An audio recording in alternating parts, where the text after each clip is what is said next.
نحمدہ ونصلی علی رسولہ الکریم اعوذ باللہ من الشیطان الرجیم بسم اللہ الرحمن الرحیم رب اشرح لی صدری ویسر لی امری واحلل عقدۃ من لسانی یفقہوا قولی۔ قرآن مجید محض احکامات کی کتاب نہیں ہے، بلکہ اللہ تعالیٰ کی نعمتوں کا تعارف، اللہ تعالیٰ کی رحمتوں کا اظہار اور بندے کو اس کے رب اور خالق سے جوڑنے کا ایک ذریعہ بھی ہے۔ اگر ہم چاہتے ہیں کہ ہمارا اللہ تعالیٰ سے تعلق مضبوط ہو تو پھر قرآن کریم کے ساتھ ہمیں اپنا تعلق مضبوط کرنا چاہیے۔ قرآن کریم وہ کتاب ہے جو ہمارے ضمیر کو مخاطب کرتا ہے، دل کو یہ کلام نرم کرتا ہے اور ہمیں یاد دہانی دیتا ہے کہ انسان تنہا نہیں بلکہ وہ اپنے خالق کی حفاظت میں ہے، ایک انتہائی مہربان ہستی اور اپنے رب کی آغوش اور حفاظت میں ہے جو ہر دم اس کی تمام چیزوں کو اور ضروریات کو پورا کر رہا ہے۔ آج کے اس سیشن میں ہم 14ویں پارے اور خاص طور پر سورۃ الحجر اور سورۃ النحل کا مطالعہ کریں گے جو کہ اس سپارے میں آتی ہیں۔ اس سے پہلے آئیے سپارے کے بارے میں بنیادی معلومات حاصل کرتے ہیں۔ اس سپارے کا نام ہے ربما یود الذین کفروا۔ سپارے کا آغاز ان آیات سے ہوتا ہے اور سپارے کا اختتام سورۃ النحل کی آخری آیت پر ہوتا ہے۔ سپارے میں 2 صورتیں شامل ہیں، سورۃ الحجر مکمل ہے اور سورۃ النحل بھی مکمل ہے، اور ان آیات کا زمانہ نزول مکۃ المکرمہ میں ہے۔ جہاں تک اس سپارے یعنی 14ویں سپارے کے بنیادی موضوع کا تعلق ہے تو 14ویں سپارے کا بنیادی موضوع ہے اللہ تعالیٰ کی بے شمار نعمتوں کا بیان اور ان نعمتوں کے ذریعے سے انسان کو توحید کی تعلیم دینا، توحید اور ہدایت کے راستے کی طرف بلانا، شکر کی ترغیب دینا اور اللہ رب العزت کی ناشکری کے نتائج سے آگاہ کرنا۔ اس سپارے کے مطالعے سے ہمیں یہ علم ہوگا کہ ایمان صرف زبانی دعویٰ نہیں ہے، ایمان اللہ تعالیٰ کی نعمتوں کو پہچاننے کا نام ہے اور ان کا اعتراف کرنا ایمان کا حصہ ہے، اور پھر اپنے عمل سے ان نعمتوں کے شکر کا مظاہرہ کرنا ایمان کا لازمی حصہ ہے۔ 14ویں سپارے کے موضوعات کیا ہیں؟ آئیے ذرا ہم دیکھتے ہیں کہ یہ موضوعات کیا ہیں۔ اللہ تعالیٰ کی بندگی، اس کی معرفت اور انسان کی اصلاح۔ 14واں سپارہ اسی مرکزی مقصد کو اس انداز میں واضح کرتا ہے کہ اللہ تعالیٰ اپنی ربوبیت نعمتوں کے ذریعے سے ثابت کرتا ہے، بندے کو عقل، دل اور مشاہدے کی دعوت دیتا ہے۔ اللہ رب العزت ہمیں بار بار دعوت دیتے ہیں کہ ہم جو اللہ تعالیٰ کی نعمتوں میں گھرے ہوئے ہیں ذرا ان نعمتوں پر غور کریں، کیا ان میں سے کوئی ایسی نعمت ہے جس کا انتظام ہم خود کر سکتے ہیں؟ نہیں کر سکتے، یہ اللہ رب العزت کی طرف سے ہمیں عطا ہوتی ہیں۔ یہی وجہ ہے کہ ہمیں اللہ تعالیٰ سوال کرتے ہیں کیا پھر بھی تم شکر نہیں کرتے؟ یوں 14واں سپارہ قرآن کے دعوتی، اصلاحی اور تربیتی مقصد کو مضبوط بناتا ہے۔ اس سپارے میں اگر ہم دیکھیں تو سب سے پہلے سورۃ الحجر سے ہمیں واسطہ پڑتا ہے اور سورۃ النحل، 2 صورتیں ہمارے سامنے آتی ہیں۔ جہاں تک بات ہے سورۃ الحجر کی تو اس کا مرکزی موضوع اللہ تعالیٰ کی طرف سے حفاظت ہے۔ حجر کا مطلب ہے حفاظت۔ جب ہم سورۃ الحجر کا مطالعہ کرتے ہیں تو ہم دیکھتے ہیں کہ یہ پوری سورت ہی حفاظت کے تھیم پر چلتی ہے۔ اس سورت کا آغاز بھی قرآن کریم کی عظمت سے ہوتا ہے اور اختتام عبادت میں ثابت قدمی کے حکم پر ہوتا ہے، اور پورے متن میں مختلف پہلوؤں سے اللہ تعالیٰ ہماری توجہ اس بات کی طرف دلاتے ہیں کہ میں تمہاری حفاظت بھی کرتا ہوں، تمہاری نعمتوں کی حفاظت بھی کرتا ہوں، قرآن کریم کی حفاظت کرنے والا بھی میں ہوں اور ایمان اور ہدایت کی حفاظت کرنے والا بھی میں ہوں۔ مثال کے طور پر دیکھیے سورۃ الحجر میں اللہ تعالیٰ بیان کرتے ہیں کہ اللہ تعالیٰ کا اپنے کلام یعنی قرآن کریم کی حفاظت فرمانا۔ آیت نمبر 9، اِنَّا نَحْنُ نَزَّلْنَا الذِّكْرَ وَإِنَّا لَهُ لَحَافِظُونَ۔ بے شک ہم نے ہی اس قرآن کریم کو نازل کیا اور ہم ہی اس کی حفاظت کرنے والے ہیں۔ یہ آیت اس بات کی اللہ تعالیٰ کی طرف سے ضمانت ہے کہ قیامت تک قرآن کریم محفوظ رہے گا، نہ اس میں تحریف ہو سکتی ہے، نہ رد و بدل ہو سکتا ہے، اور نہ ہی کسی قسم کی کوئی کمی بیشی ہو سکتی ہے کیونکہ قرآن کریم ایک انتہائی زبردست طاقتور ہستی کی حفاظت میں ہے۔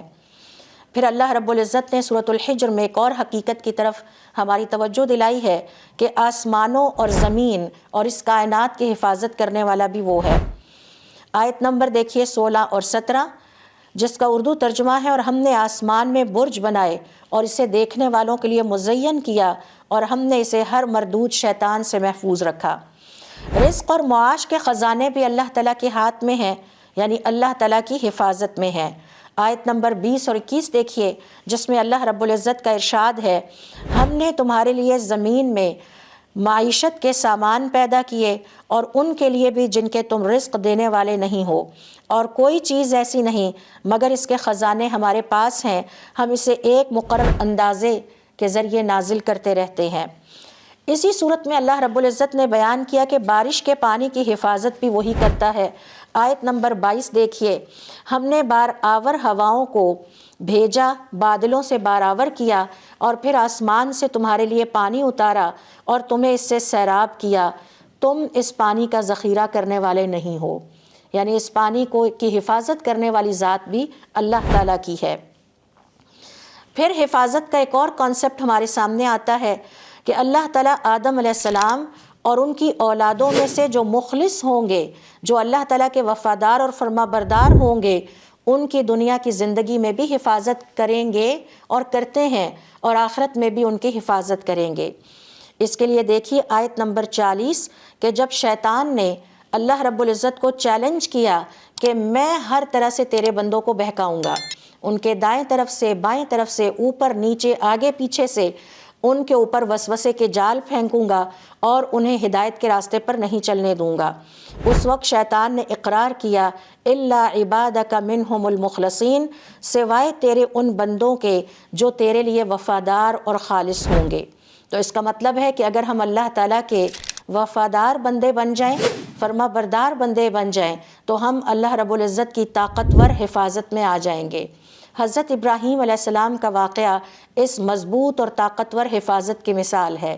حضرت یوسف علیہ السلام بھی اللہ تعالیٰ کی حفاظت میں رہے اور اللہ تعالیٰ نے ان کو بچا لیا۔ شیطان خود اقرار کرتا ہے سورۃ الحجر میں اور 14ویں سپارے میں کہ اللہ تعالیٰ کے وفادار اور مخلص بندے شیطان کے شر سے محفوظ رہتے ہیں، بے شک اللہ تعالیٰ کی طاقت سب سے بڑی طاقت اور قوت ہے۔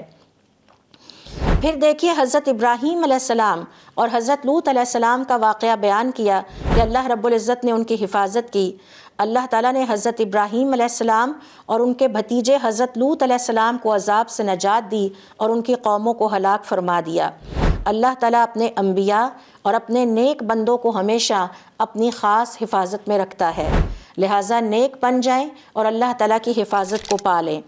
حضرت شعیب اور حضرت صالح علیہ السلام کی حفاظت کا ذکر بھی اللہ تعالیٰ نے سورۃ الحجر میں کیا ہے، اور اس طرح آپ دیکھیے کہ حفاظت کا یہ کانسیپٹ ہمیں پوری صورت میں نظر آتا ہے۔ اللہ تعالیٰ نے انبیاء کرام کو ان کی نافرمان قوموں کے عذاب سے محفوظ رکھا اور انکار کرنے والوں کو ہلاک اور غرق کر دیا۔ آخر میں اللہ رب العزت بیان کرتے ہیں کہ اے نبی، آپ بھی اللہ تعالیٰ کی حفاظت میں ہیں۔ اس کے لیے دیکھیے سورۃ الحجر کی آیت نمبر 95، انا کفیناک المستہزئین، ہم مذاق اڑانے والوں کے مقابلے میں آپ کے لیے کافی ہیں۔ حضور اکرم صلی اللہ علیہ وسلم کو تسلی دی جاتی ہے، اور اس سے پہلے تقریباً 7 کے قریب مختلف مثالیں دے کے اللہ تعالیٰ حضور اکرم صلی اللہ علیہ وسلم کو تسلی دے رہے ہیں کہ جو خالق اور مالک اس پوری کائنات کی حفاظت کرنے والا ہے، جس نے تم سے پہلے انبیاء کی حفاظت کی اور جو اس کائنات کی حفاظت کر رہا ہے، جو اپنے نیک بندوں کی حفاظت کرتا ہے، وہ آپ کے لیے کافی ہے، وہ آپ کی حفاظت کرنے کے لیے ہوگا۔ یہ آیت اور یہ سورت حضور اکرم صلی اللہ علیہ وسلم کے لیے اللہ تعالیٰ کی طرف سے مکمل حفاظت اور تسلی کا اعلان ہے، اور صرف آپ صلی اللہ علیہ وسلم کے لیے ہی نہیں بلکہ آپ صلی اللہ علیہ وسلم کی تمام امتیوں کے لیے جو اللہ تعالیٰ کے وفادار بندے رہیں گے، فرما بردار رہیں گے، حضور اکرم صلی اللہ علیہ وسلم کی پیروی اور اطاعت کرنے والے ہوں گے، انہیں اللہ تعالیٰ کی اس حفاظت کے لیے ان کے ساتھ وعدہ کیا گیا ہے اور انہیں یہ حفاظت میسر آئے گی۔ سورۃ الحجر کا اختتام اللہ تعالیٰ ان الفاظ سے کرتے ہیں کہ عبادت میں ثابت قدم رہنا، اللہ رب العزت کے فرما بردار رہنا، عبادت میں ثابت قدم رہنا۔ اس کے لیے دیکھیے آیت نمبر 99، وَاعْبُدْ رَبَّكَ حَتَّى يَأْتِيَكَ الْيَقِينُ، اپنے رب کی عبادت کرتے رہو یہاں تک کہ تمہیں موت آ جائے۔ کیوں؟ کیونکہ پھر تم اللہ تعالیٰ کی حفاظت میں رہو گے۔ بندے کی سب سے بڑی حفاظت اور اس کی ثابت قدمی کا ذریعہ عبادت اور قرآن کریم ہے۔ اس کے بعد ہم دیکھتے ہیں کہ اس سپارے میں یعنی 14ویں سپارے میں ہمارے سامنے سورۃ النحل آتی ہے۔ سورۃ النحل کے مرکزی موضوعات اس سپارے کے مرکزی موضوعات ہیں۔ اللہ تعالیٰ کی نعمتوں کا جامع بیان اس صورت میں ہمیں ملتا ہے۔ اللہ تعالیٰ نے دنیا اور آخرت میں ہمیں بے شمار نعمتیں عطا کر رکھی ہیں، اور ان میں سب سے بڑی نعمت قرآن کریم کی نعمت ہے، ایمان کی نعمت ہے۔ اللہ تعالیٰ ہم سے یہ مطالبہ کرتے ہیں کہ ہم ہدایت کے راستے کو اپنائیں، اس کلام کو قبول کریں اور اس پر ایمان لے آئیں، اور اپنے عمل سے اللہ تعالیٰ کے احکام پر عمل کر کے شکر گزار بندہ بنیں۔ اس صورت میں اللہ تعالیٰ اپنی نعمتوں کی تفصیل بیان کرتے ہیں تاکہ ہمیں احساس ہو کہ ہمارا رب ہم سے کتنی محبت رکھتا ہے، وہ ہمارے کتنے قریب ہے اور وہ ہم پر کتنا مہربان ہے۔ اللہ رب العزت کا ارشاد ہے، سورۃ النحل کا آپ مطالعہ کریں تو اللہ تعالیٰ فرماتے ہیں، یہ سب جانور اس نے تمہارے لیے پیدا کیے، یہ فصلیں تمہارے لیے پیدا کیں، یہ رات اور دن کا آگے پیچھے آنا جانا، سمندر، ہوا، پہاڑ سب تمہارے لیے۔ یہ تفصیلات نعمتوں کے حوالے سے اللہ تعالیٰ نے ہمیں اس لیے دی ہیں تاکہ ہم یہ محسوس کریں کہ اللہ تعالیٰ ہم سے دور نہیں ہے، وہ ہمارے قریب ہے اور وہ ہم سے محبت رکھتا ہے، وہ ہماری حفاظت کرتا ہے، وہ ہمیں رزق عطا کرتا ہے، اور یہ نعمتیں بھی ہماری اپنی کوشش یا محنت سے نہیں بلکہ اللہ تعالیٰ کی مہربانی سے ہمیں حاصل ہوئی ہیں۔ سورۃ النحل واضح کرتی ہے کہ جو لوگ آخرت پر ایمان نہیں لاتے ان کی اصل بیماری جہالت نہیں بلکہ ان کی اصل بیماری ناشکری ہے اور تکبر ہے۔ یہ نعمتیں تو لے لیتے ہیں مگر نعمت دینے والے کو ماننے سے انکار کر دیتے ہیں۔ اللہ تعالیٰ کی عطا کردہ نعمتوں سے لطف اندوز ہوتے ہیں لیکن اللہ تعالیٰ کو ماننے سے انکار کر دیتے ہیں، توحید کے پیغام کو عملی طور پر اپنی زندگی میں نافذ کرنے سے انکار کر دیتے ہیں، اللہ تعالیٰ کی نعمتیں استعمال کرتے ہیں لیکن اپنی مرضی سے زندگی گزارنا چاہتے ہیں، اللہ تعالیٰ کے بتائے ہوئے طریقے کے مطابق نہیں۔ لہٰذا مسئلہ جہالت کا نہیں ہے، مسئلہ انسان کی بہت بڑی غلطی ہے، اور وہ یہ کہ اللہ کے مقابلے میں تکبر کا مظاہرہ کرنا اور ناشکری کا اظہار کرنا۔ سورۃ النحل میں یا 14ویں سپارے میں اللہ تعالیٰ نے کئی شرعی احکام بھی بیان کیے ہیں۔ مثال کے طور پر ہجرت اور جہاد سے متعلقہ احکام، عدل اور احسان کیا ہے، فحشاء اور منکر سے ہم نے کیسے اجتناب کرنا ہے، وعدوں اور عہد کی پابندی، خصوصاً اس آیت میں جو کہ اللہ رب العزت فرماتے ہیں ان اللہ یأمر بالعدل والاحسان، کہ بے شک اللہ تعالیٰ تمہیں عدل و انصاف سے کام لینے اور اچھے طور طریقے اختیار کرنے کا حکم دیتا ہے۔ یہ اسلام کے اخلاقی نظام کی بنیاد ہے۔ 14ویں سپارے کی سورۃ النحل ہمیں بتاتی ہے کہ کچھ لوگ زبان سے شکر کرتے ہیں مگر عمل سے ناشکری کا اظہار کرتے ہیں۔ اللہ تعالیٰ کی ہر نافرمانی عمل سے اللہ تعالیٰ کی ناشکری کا اظہار ہے۔ اگر ہم نماز نہیں پڑھتے تو یہ اللہ تعالیٰ کی ناشکری ہے، غیبت کرنا اللہ تعالیٰ کی ناشکری ہے، بے حیائی کے کاموں میں پڑنا اللہ تعالیٰ کی ناشکری ہے۔ لہٰذا یہ ایرر یا یہ غلطی ہمیں ٹھیک کرنی چاہیے کہ شکر صرف زبان سے نہیں ہوتا بلکہ عمل سے ہوتا ہے۔ نماز پڑھنا یا نماز ادا کرنا یہ عمل سے اللہ تعالیٰ کے شکر کا اظہار ہے۔ سچ بولنا عمل سے اس بات کا اظہار ہے کہ میں اللہ تعالیٰ کی شکر گزار ہوں۔ غیبت سے بچنا شکر کرنے کے زمرے میں آتا ہے، یہ ہمارے عمل سے شکر گزاری کا اظہار ہوتا ہے۔ سورۃ النحل ہمیں سکھاتی ہے کہ کچھ لوگ نعمتوں کو اپنی محنت کا نتیجہ سمجھتے ہیں اور عطا کرنے والے کو بھول جاتے ہیں۔ یہی روش اور یہی غلطی ان کے زوال کا سبب بنتی ہے، دنیا میں بھی رسوائی پاتے ہیں اور آخرت میں بھی اللہ رب العزت کے ہاں رسوائی پائیں گے۔ یہاں پر اللہ تعالیٰ نے 14ویں سپارے میں اپنے شکر گزار بندے کی عملی مثال ہمارے ساتھ شیئر کی ہے، اور وہ حضرت ابراہیم علیہ السلام ہیں۔ حضرت ابراہیم علیہ السلام کو اللہ تعالیٰ نے امت واحدہ قرار دیا، تنہا ہو کر بھی شکر گزار اور اللہ تعالیٰ کے فرما بردار اور اللہ تعالیٰ کے وفادار بندے تھے۔ ذرا تصور کیجئے کہ ساری قوم بتوں کی پوجا کرنے والی ہے اور حضرت ابراہیم علیہ السلام اکیلے ایک طرف تھے۔ آج ہم بہت ساری اللہ تعالیٰ کی نافرمانیاں یہ کہہ کے کرتے رہتے ہیں کہ لوگ کیا کہیں گے۔ حضرت ابراہیم علیہ السلام نے اس بات کی کوئی پرواہ نہیں کی کہ ان کا خاندان کیا کہے گا، یا معاشرہ کیا کہے گا، یا لوگ کیا کہیں گے۔ انہوں نے ہدایت کے راستے کو ترجیح دی، اللہ تعالیٰ کے حکم کو ترجیح دی، اور اکیلے اتنے شاندار کوالٹیز اللہ رب العزت کے وفادار بندے ہونے کے ناطے شو کیں کہ اللہ رب العزت نے فرمایا کہ تعداد نہیں، اصل میں کردار اللہ تعالیٰ کے ہاں اہمیت رکھتا ہے۔ لہٰذا نعمتوں پر غور کرنے سے ایمان مضبوط ہوتا ہے۔ یہ 14ویں سپارہ کا پیغام ہے۔ روزمرہ زندگی کے نعمتوں پر غور کیجئے، اس سے آپ اللہ تعالیٰ کے قریب ہوتے چلے جائیں گے۔ شکر گزار ہونے کا مطلب صرف زبان سے اللہ تعالیٰ کا شکر ادا کرنا نہیں ہے۔ اللہ تعالیٰ کا مطالبہ ہم سے یہ ہے کہ ہم عمل کے ذریعے سے اللہ تعالیٰ کا شکر گزار ہونا ثابت کریں۔ تکبر ایمان کی سب سے بڑی رکاوٹ ہے۔ جو اللہ تعالیٰ کے سامنے جھکتا نہیں، جو اللہ تعالیٰ کا کہنا نہیں مانتا، اور جو اللہ تعالیٰ کی نافرمانی کے راستے پر چلتا ہے، وہ تکبر کرنے والا ہے، وہ کبھی سیکھے گا نہیں۔ اسلامی معاشرہ عدل و احسان سے بنتا ہے۔ صرف عبادات ہی نہیں، معاملات بھی دین اور ایمان کا حصہ ہیں۔ ایک فرد بھی امت بن سکتا ہے اگر وہ حق پر ثابت قدم ہو، حضرت ابراہیم علیہ السلام کی طرح۔ 14ویں سپارے میں اللہ رب العزت نے کچھ قصے بھی ہمارے ساتھ شیئر کیے ہیں۔ ان میں سے چند اہم ترین کو یہاں پر یاد کر لیتے ہیں یا ریکال کر لیتے ہیں۔ سب سے پہلا قصہ ہے عربوں کے ہاں بیٹیوں کو باعث شر سمجھنا اور انہیں زندہ درگور کر دینا۔ اللہ رب العزت نے اس کی مثال 14ویں سپارے میں بیان کی ہے اور اس کی سخت مذمت کی ہے۔ پھر ایک عورت کا قصہ بیان کیا گیا ہے جو دن بھر محنت کرتی ہے، سوت کاٹتی ہے، اور اس کے بعد شام کو خود ہی اس کو خراب کر دیتی ہے یا توڑ دیتی ہے۔ اس قصے سے اللہ رب العزت نے ہمیں یہ تعلیم دی ہے کہ گناہ کر کے اپنی نیکیوں کو برباد نہ کریں، عقل مندی کا راستہ اختیار کریں۔ ایک نیکی کرنے کے بعد اگلی نیکی کرنے کی فکر کریں، نہ کہ نیکیاں بھی کرتے جائیں اور ساتھ گناہ بھی کرتے جائیں اور وہ گناہوں کی وجہ سے نیکیاں ضائع ہوتی چلی جائیں۔ مثال کے طور پر حضور اکرم صلی اللہ علیہ وسلم کی حدیث ہے کہ قیامت والے دن جب انسان کے سامنے نامہ اعمال رکھا جائے گا تو وہ اپنے نامہ اعمال کو دیکھ کر کہے گا میں اسے تسلیم نہیں کرتا، اس میں فلاں نیکی تو ہے ہی نہیں، میں نے حج کیا تھا وہ بھی نہیں ہے، میں نے اللہ کی راہ میں خرچ کیا تھا وہ بھی نہیں ہے۔ تو اسے بتایا جائے گا کہ آپ نے کسی کا حق مارا لہٰذا آپ کا حج ضائع ہو گیا، آپ نے کسی کو اس کا حق ادا نہیں کیا، یا کسی کی کیریکٹر اسیسینیشن کی، کردار کشی کی، نتیجہ یہ نکلا کہ آپ کی نمازیں ضائع ہو گئیں۔ تو یہ جو گناہ ہوتے ہیں یہ نیکیوں کو ضائع کر دیتے ہیں۔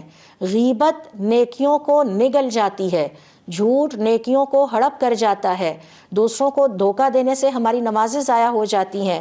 لہٰذا اللہ رب العزت نے 14ویں سپارے میں ہمیں مثال دے کر ہماری عملی زندگی سے ثابت کیا کہ اس خاتون کی طرح نہ بنے جو سارا دن محنت کر کے سود کاٹتی ہے اور رات ہونے سے پہلے اپنے اس سود کو توڑ دیتی ہے۔ اس قصے سے ہم سیکھتے ہیں کہ انسان کو اپنے اعمال میں مستقل مزاجی اور نیت کی پاکیزگی رکھنی چاہیے۔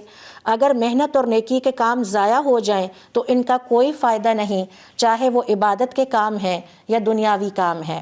لہٰذا ہمیں ہر وقت فکر رہنی چاہیے کہ ہم اپنی نیکیوں کو ضائع نہ کریں، اپنی نمازوں کو ضائع نہ کریں، اپنے صدقات کو ضائع نہ کریں، اپنے عمرے اور حج کو ضائع نہ کریں۔ یہاں پر تیسرا قصہ 14ویں سپارے میں ہے حضرت عمار ابن یاسر کا قصہ، جو کہ مسلمان تھے۔ مکہ میں ان کے خاندان نے ایمان لانے کی پاداش میں ان کو سخت اذیتیں دیں اور والدہ حضرت سمیہ اسلام کی پہلی شہیدہ بنی۔ حضرت عمار رضی اللہ تعالیٰ عنہ نے بھی شدید اذیت سہی، لیکن ان کے دل سے ایمان نہیں نکلا۔ وہ ایمان سے اسی طرح محبت کرتے رہے، اپنے ایمان کی حفاظت کرتے رہے۔ اللہ رب العزت نے ان کو ثابت قدمی عطا فرمائی اور وہ صبر کے ساتھ اس راستے پر چلتے رہے۔ لہٰذا ہم مسلمانوں کو جب اللہ تعالیٰ کے دیے ہوئے ہدایت کے راستے پر چلنا ہے تو اس میں صبر سے کام لینا ہے، کنسسٹنسی یعنی استقامت سے کام لینا ہے اور اپنے ایمان کی حفاظت کرتے رہنا ہے۔ چوتھا قصہ 14ویں سپارے میں اللہ رب العزت نے ابلیس کا بیان کیا ہے کہ ابلیس نے اللہ تعالیٰ کے حکم کو رد کر کے حضرت آدم علیہ السلام کو سجدہ کرنے سے انکار کر دیا۔ اور اس طرح اس نے اللہ تعالیٰ کا ایک کہنا نہ مان کر تکبر کا مظاہرہ کیا۔ یہی غرور اور تکبر اس کی ہلاکت کا باعث بنا۔ 14ویں سپارے میں یہ قصہ ہمیں یہ سبق دیتا ہے کہ عبادت کے باوجود اگر اللہ تعالیٰ کا حکم آ جانے پر ہم عاجزی اور انکساری اپنے اندر پیدا نہیں کرتے تو اس کا انجام رسوائی ہے۔ اللہ تعالیٰ کا کہنا نہ ماننا غرور اور تکبر ہے، اور غرور اور تکبر ہمیشہ انسان کے لیے نقصان دہ ہے اور ہمیں اللہ تعالیٰ کی رحمت سے دور کرتا ہے۔ لہٰذا 14ویں سپارے سے ہمیں بنیادی طور پر یہ پیغام ملتا ہے کہ ہر انسان کی قدر ایمان اور نیک عمل سے ہے، چاہے وہ بیٹی ہے، غلام ہو یا کمزور فرد ہو۔ محنت اور نیکی کا ضائع نہ ہونا بہت ضروری ہے۔ نیکی اور اعمال میں مستقل مزاجی لانا ہمارے لیے ایک بہت بڑا آبجیکٹو ہونا چاہیے۔ صبر اور استقامت سے مشکلات میں کامیابی ملتی ہے۔ حضرت عمار رضی اللہ تعالیٰ عنہ کا قصہ اس حقیقت کا نمونہ ہے۔ تکبر اور غرور اور اللہ تعالیٰ کی نافرمانی انسان کو دنیا میں بھی تباہی اور بربادی اور آخرت میں بھی تباہی اور بربادی اور ہلاکت کی طرف لے کر جاتے ہیں۔ ابلیس کا واقعہ اللہ تعالیٰ نے یہاں پر اسی لیے ہمیں سنایا ہے کہ ہم اپنے اندر سے اس ابلیسی رویے کو ختم کریں۔ علم، کردار اور عمل معاشرے میں انسان کی اصل قیمت ہے۔ اگر ہم چاہتے ہیں کہ معاشرے میں بھی ایک قیمتی انسان بنے اور اللہ تعالیٰ کی نظر میں بھی عزت پائیں تو ہمیں علم حاصل کرنا ہوگا، اپنے کردار کو سنوارنا ہوگا اور اپنے عمل سے اللہ تعالیٰ کا شکر گزار بندہ ہونا، اپنے آپ کو ثابت کرنا ہوگا۔ یہ ہیں وہ اہم ترین قصے جو کہ ہمیں اس سپارے میں ملتے ہیں۔ 14ویں سپارے میں ہم دیکھتے ہیں کہ اللہ تعالیٰ نے حضرت ابراہیم علیہ السلام کو ایک لشکر یا امت کی عظیم مثال بنایا ہے۔ اللہ رب العزت کا ارشاد ہے کہ اللہ تعالیٰ اپنے بندے کے شکر کو قبول فرماتا ہے اور اس کو بہترین جزا عطا کرتا ہے۔ حضرت ابراہیم علیہ السلام کا شکر یہ تھا کہ انہوں نے اللہ تعالیٰ کی توحید کے راستے کو اپنایا، بتوں کی پوجا کرنے سے انکار کر دیا اور اللہ تعالیٰ کو اپنا معبود بنایا، اور انہیں اس عملی شکر کا اللہ تعالیٰ نے یہ صلہ دیا کہ اللہ تعالیٰ نے انہیں اپنے لیے چن لیا اور صراط مستقیم کی ہدایت عطا فرمائی۔ کیا ہی عظیم شکر ہے جو توحید کی صورت میں ظاہر ہوا، اور کیا ہی اعلیٰ جزا انہوں نے پائی جو استفاء اور ہدایت کی شکل میں انہیں اللہ تعالیٰ سے ملی۔ پھر اسی طرح سے دیکھیے کہ سورۃ النحل میں اللہ تعالیٰ نے شہد کی مکھی کو حکم دیا، 3 حکم دیے، اتخذی یعنی گھر بنا، کلی اور کھا، وسلوکی اور راستوں پر چل۔ جب مکھی نے ان تمام اللہ تعالیٰ کے احکام کو مانا اور کامل اطاعت کے ساتھ پورا کیا تو اللہ تعالیٰ نے اس کے پیٹ سے شہد جیسی شفا بخش نعمت نکالی۔ اللہ تعالیٰ نے یہ مثال دے کر ہمیں پیغام دیا ہے کہ جب انسان اللہ تعالیٰ کے احکامات کی پیروی اور عملی نفاذ کرتا ہے تو اس کے نتیجے میں نہ صرف اپنے لیے بلکہ وہ اپنے خیر کے لیے، کل انسانیت کے لیے خیر اور نفع اور برکت والا انسان بن جاتا ہے۔ اللہ تعالیٰ کا ارشاد ہے مکھی کے بارے میں، اللہ تعالیٰ فرماتے ہیں کہ اللہ تعالیٰ نے وحی کی مکھی کی طرف کہ آپ اپنے گھر بنائیے پہاڑوں میں، درختوں پر، اور جو بیلیں یہ چڑھاتے ہیں، یعنی پہلے پہاڑ پھر درخت اور وہ جگہ جہاں انسان چھپر بناتے ہیں۔ حیرت انگیز بات دیکھیے کہ مکھی اپنے گھروں کی ترتیب میں بھی اسی ترتیب کی پابندی کرتی ہے جو قرآن کریم میں بیان کی گئی ہے۔ یہ اللہ تعالیٰ کی وحی کی عملی تصویر ہے اور ایک چھوٹی سی مخلوق کی طرف سے اللہ تعالیٰ کی کامل فرما برداری کی ایک عظیم مثال ہے۔ 14واں سپارہ ہم سے یہ سوال کرتا ہے، کیا ہم بھی اللہ تعالیٰ کے اتنے ہی فرما بردار ہیں جتنی فرما بردار یہ کل مخلوقات ہیں اور انبیاء کرام رہے؟ اور یہی ہماری زندگی کا اصل امتحان ہے کہ ہم نے اپنے آپ کو ہدایت کے راستے پر لانا ہے، صراط مستقیم پر لانا ہے اور کامیابی پانی ہے۔ اللہ رب العزت سے دعا ہے کہ اللہ تعالی ہمیں اپنی نعمتوں کو پہچاننے والا، ان پر شکر ادا کرنے والا، حضرت ابراہیم علیہ السلام کے نقش قدم پر چلنے والا بنا دے۔ سبحانک اللہم و بحمدک، اشہد ان لا الہ الا انت، استغفرک و اتوب الیک۔